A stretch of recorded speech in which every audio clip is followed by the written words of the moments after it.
কিরে কম্পাউন্ডার, আজকে তো কোনো রুগী আসলো না। এবার চলতে থাকলে আমি নিজেই খামো কি আর তোর বেতন দিম করতে। দেখ আশেপাশে কোনো রুগী আছে নাকি? স্যার রুগী আইব কেমনে? রুগীরা তো ভালো করে জানে আপনি কিরকম ডাক্তার। আমি কিরকম ডাক্তার মানে? আমার মতো ডাক্তার এই দুনিয়ার মধ্যে আছে?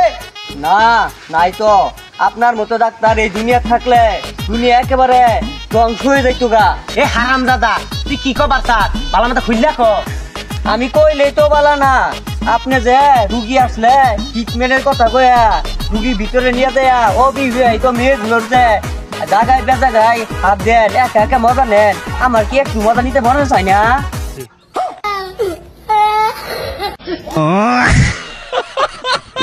আর চুপ কর হারাম দাদা, লোকে শুনলে আমার বদনাম হবো। তোর কি আমি বেতন দেই না? ও উচিত কথা কইলেই তো আমি বলা না। এই হারাম দাদা কথা বাদ দেয়া, দেখ রুগী আইলো নিহি, যা। আসেন আসেন আসেন আসেন। এই যে দিকে স্যার, এই যে একটা রুগী আইছে। বসা বসা বসা বসেন বসেন বসেন। আপু আপনার কি সমস্যা স্যারকে বলেন। ডাক্তার সাহেব, আমার মাথা ঘোরা, বমি বমি ভাব। কম্পাউন্ডার, ওনাকে 32 নম্বর রুমে যা শুয়ে দাও, আমি আসছি। আসেন আপু আসেন। আসেন, শুয়ে পড়েন। ও রুগী কি আপনি রুমে নিয়ে কি করবেন আমি তো ভালো করেই জানি। ট্রিটমেন্টের কথা কয়া একটু মজা নিবেন। তুই কি করতেছ এগুলা? ম্যাডাম, আপনার বুকের কাপড় সরান। এটা কি বললেন আপনি? আমার বুকে কাপড় সরাবো কেন? বুকের কাপড় না সরালে আমি ট্রিটমেন্ট কিভাবে করবো? আপনি কি আমার ওইসব করতে চাইতেছেন? সবাই সব কিছু বলে দিব। আরে বুকা মেয়ে, এটা সব ডাক্তার গেলে আপনার কাপড় চাপড় খুললে তারা পরীক্ষা করে।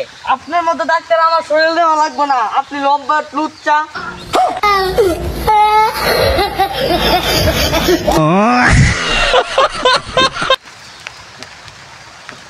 স্যার আপনি এটা কি করলেন? এখন যদি রুগী বাহিরে যায় সবাইকে বলে দেয়। আরে চুপ কর, বাইরে যায় বললে কি সরকারও না করে? দেশে সরকার আছে, চুপ করে কাজে মন দে। স্যার আপনার তো ভাগ্য খুলে গেছে। ওই দেখেন এটা কচি সেক্সি মাল আইতাছে। কই কই? ওই যে ওই যে। আসেন আপু, আসেন, আসেন, আসেন। আপু এদিকে আসেন, আসেন, আসেন। বসেন বসেন বসেন বসেন বসেন।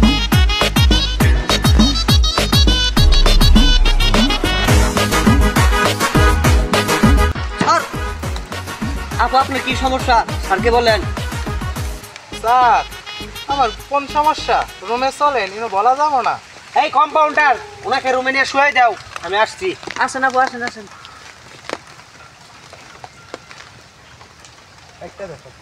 আচ্ছা আজকে দেখবো শালার ডাক্তার, চরিত্রহীন ডাক্তার মেয়েগরকে একা একা নিয়ে আয়া শৈল্য হাত দেয়, ওইটা করে। আজকে আমি সেরা সাজ্জা সেরে আইছি না, আজকে দেখবো ডাক্তারের চরিত্রটা আজকে ছুড়াই দিব। আজকে দেখবো। ম্যাডাম, আপনার কি সমস্যা? স্যার আপনি বুঝেন না আমার কি সমস্যা। আপনি না বললে আমি বুঝবো কেমন করে? স্যার আমার না যৌবনের সমস্যা। রাত হলে যৌবনের আগুন উতাল পাতাল করে। রে এইরকম রোগী তো আমি চাই। আপনার যৌবনের আগুন আমি নিভিয়ে দিব, আপনি শুয়ে পড়েন। আপনার বুকের কাপড়টা সরান। কি বললেন? আপনি আমার গায়ে হাত দেন কেন? বুকের কাপড় সরাবো মানে? আপনি ডাক্তার নামে কলঙ্ক। মেয়েদেরকে ঘরে নিয়ে এসে এই কাম ওই কাম করে, মেয়েদের শরীরে হাত দেন না। আপনি ডাক্তার নামে কলঙ্ক।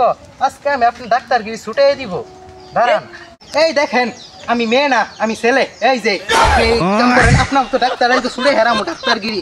মেয়েদেরকে একলা নিয়ে আয়া কালকে এক শরীরে ঘরে নিয়ে বইরা দিছ। হ্যাঁ তখন না ডাক্তার দুনিয়া থাকলে দেশটা ধ্বংস হয়ে যাবো, সব শরীর নষ্ট হয়ে যাবো, বিয়ার আগে বাচ্চা হয়ে যাবো। তখন না ডাক্তারের কুল্লি কিলাই আমি। কম্পাউন্ডার কই? এই আপু এটা গিয়ে কি করতেছেন? আমার ঘর মারে তো সরেন। আপনার সহ পুলিশে দিব। আপনি আর আপনি ডাক্তার মিলা সব মেয়েদের ইজ্জত নষ্ট করেন। আপনার মতো ডাক্তার যদি এই দুনিয়ার থাকে দেশটা ধ্বংস হয়ে যাবো, সব মেয়ে বিয়ার আগে বাচ্চা হয়ে যাবো, সব মেয়ে নষ্ট হয়ে যাবো। আমি একটা আইনের ব্যবস্থা নিতে আসি। আজকে আপনাদেরকে পুলিশে বা আইন আপনাদের ডাক্তার যদি ছুটিয়ে দিব। কম্পাউন্ডার